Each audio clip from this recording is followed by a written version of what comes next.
because them cheap cars, they? Them cheap cars, and I got it on a Motability, did I? I got one of these electric MGs on a Motability. Yeah, it's all right. I know it's not making Longbridge anymore, but I'll always have an MG on the drive. In a market that's saturated with electric SUVs that boast sports car performance, and in order to stand out in that market, they've built an electric SUV that boasts sports car performance. I think we can see the problem here, Lotus. You've built the wrong car.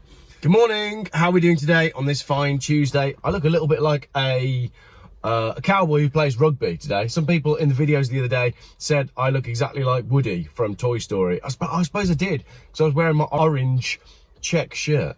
Anyway, I'm not talking about Toy Story. I am talking about toys. We're talking about Lotus this morning. Lotus, I've just been sent this from the Financial Times. Geely's funding hopes clouded by Lotus share price collapse. I did actually see one of these electric Lotuses this morning on the way to school. Big green thing with tinted windows, and they're very expensive.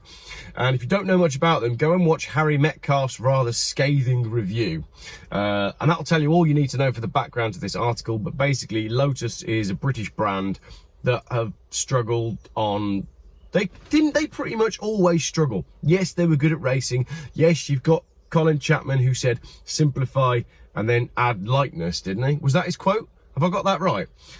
I'm sure he said simplify and then add lightness, and then they built a 2.5 ton SUV, which is absolutely going against the whole ethos of the brand. But never mind, because they're Chinese owned, but that is now problematic. Geely's funding hopes clouded by Lotus share price collapse. A sustained fall would raise questions over future ability of ambitious Chinese automaker to tap public markets. So this is Geely, a huge Chinese company who owns Lotus. 2 weeks after its shares began trading on the Nasdaq, Lotus Technology is down by 2/3. Far from being a surprise, the collapse has a familiar sensation for investors who bought into other businesses listed on global stock markets by China's Geely. In recent years, the ambitious Chinese group has listed shares in Volvo Cars, Polestar and eCarX, and all remain deeply underwater. We did Polestar just the other day because they are technically worth zero. The fall, if sustained, deals a hammer blow to one of China's most ambitious auto groups and raises questions over its future ability to tap public markets to raise funding as it pushes further into the expensive business of developing electric vehicles. Sean Rain, Managing Director of China Market Research Group, a Shanghai consultancy, said it was difficult to have a positive view of Geely's outlook in the wake of the Lotus listing. They don't have a strong strategy internationally or in China. They have too many overlapping brands that just don't make sense, he said. It's a good point, actually, because they own Polestar and Lotus, and they're essentially building the same product. What's the point? Maybe they thought that the Lotus brand was going to sell the cars based on the badge alone. I don't think that really works. The MG thing has worked, and MGs are selling because they're cheap. And that's it, basically. All of the MG cars are cheap, and they're bought by people that go, oh yeah, I remember when I used to have MG down at Longbridge, and I'll always have an MG. I'll always have an MG on the drive. And even though they're now Chinese owned and made, those people will always have an MG on the drive, because them cheap cars, they? Them cheap cars, and I got it on a Motability, did I? I got one of these electric MGs on a Motability. Yeah, it's all right. I know it's not making Longbridge anymore, but I'll always have an MG on the drive. That's your MG buyer, and there's enough of them to sustain the brand, but there's not enough people who remember the legacy of Lotus who then want to buy a 2.5 ton electric SUV, as I've said. The company burst onto the global stage with a 2010 deal to purchase Volvo from Ford, kicking off a decade of expansion, buying unloved international car brands, including Lotus, and then taking stakes in Aston Martin, Mercedes-Benz and Volvo trucks. Despite its dismal stock record and increasing jitters about EV demand in Western markets, the Chinese car group is doggedly pursuing public status for its other brands. Geely has filed documents for an IPO on Nasdaq for its new electric car brand, Zeekr. At the same time, it harbours stock market ambitions for a host of other businesses within its automotive portfolio, according to people who are familiar with its plans. So then there's an image there of the share price and what that's done. That's Volvo. And if I scroll over there, That's Polestar. So roughly the same, or directly the opposite to what Bitcoin has done in the last few weeks. The share price performances of Volvo and EV brand Polestar already made it difficult to attract potential investors into Lotus. Basically, no one's going to invest money into the Lotus brand and company after seeing what has happened to Volvo, and particularly now with Polestar. We've also seen this in the USA with, Lucid, the Lucid Air that was meant to be this like luxurious competitor to any high-end EV. Well, that hasn't worked. And Fisker, they can't work out their electric car offering either. So all of these companies are essentially worthless because nobody is buying the cars that they are making at the rate that they told the investors that the cars were going to be selling. And it's not just that, they've all got problems with manufacturing as well. So Lucid, I think they said, oh, we're going to make 100 cars every 10 minutes. And they can't work it out. They haven't got the supply. The parts aren't coming in properly. The supply chain isn't set up correctly. So all of these like small businesses, they're just not really working. The listings are more than just bragging rights for its ambitious founder, Li Shufu, known internationally as Eric Li. As it grows outside of China, the company is having to jettison its historic reliance on domestic funding and raise capital through Western markets that are increasingly skeptical about Chinese businesses. Basically, as these businesses grow and go global and start listing on things like the Nasdaq Stock Exchange, it becomes harder for them to raise money in China. The Chinese start to get suspicious when the companies outgrow China, and then Western companies are suspicious because they don't really want to invest in China or into Chinese businesses. So it's kind of a bit of a double-edged sword. Geely declined to comment for the article, but Daniel Lee, chief executive of the Geely Holding Group, told the Future of the Car Summit last May that through the IPO of each individual brand, we can get a good opportunity to provide a return for our investors. However, he added the company did not necessarily need to list each entity it held. So they're not making a profit. Lotus cars, they're already being discounted. You can find them on Auto Trader. As I said, go and watch Harry Metcalf's review of the Lotus Eletre and tell me if you've seen them out and about. I've seen quite a few. I do seem to see them out and about, which says to me that either around where I live, there are people who work for Lotus, and these are like staff and production cars, or there are people that have got more money than sense, or as I keep saying, all of these electric cars are bought under business incentives, so maybe there's a lot of that going on as well.